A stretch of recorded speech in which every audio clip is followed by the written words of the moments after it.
So I wanted to make a quick video about what I think DJI should do to the Osmo 360. Um, they just released this camera not too long ago, and it's got a nice sensor. And it's promising fairly high resolution stills from that sensor.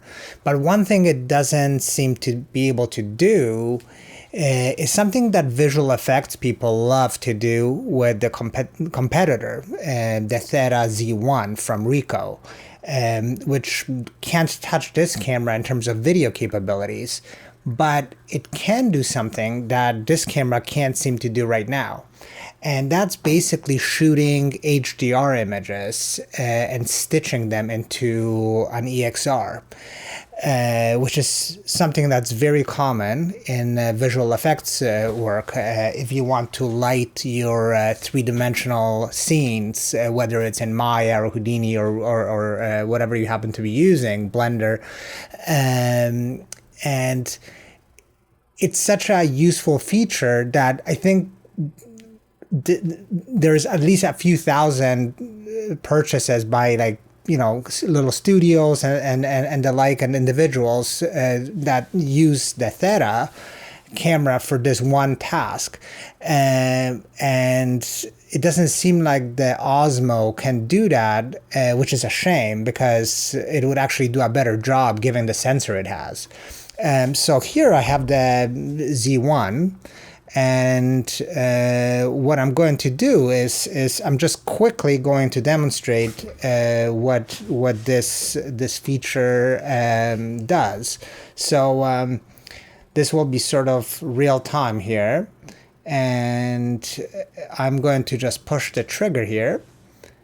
And now what the camera is going to do, it's basically going to capture this whole environment. Basically my studio here.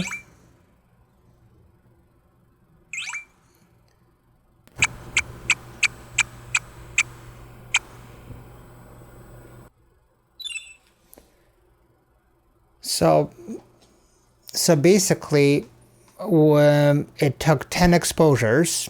It automatically did the bracketing. I have it set to 2 exposure values apart.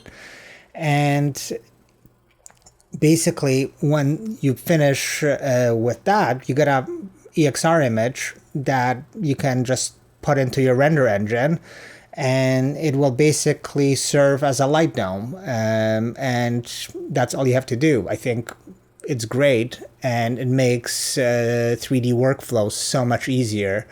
When you're capturing lights from a set. So DJI, please just implement this feature in your next firmware if you can. I think you'll make a lot of sales in the VFX world if you do that, because right now it only seems that Ricoh has figured out that this is a need, and neither Insta360 nor you guys are doing this, and I think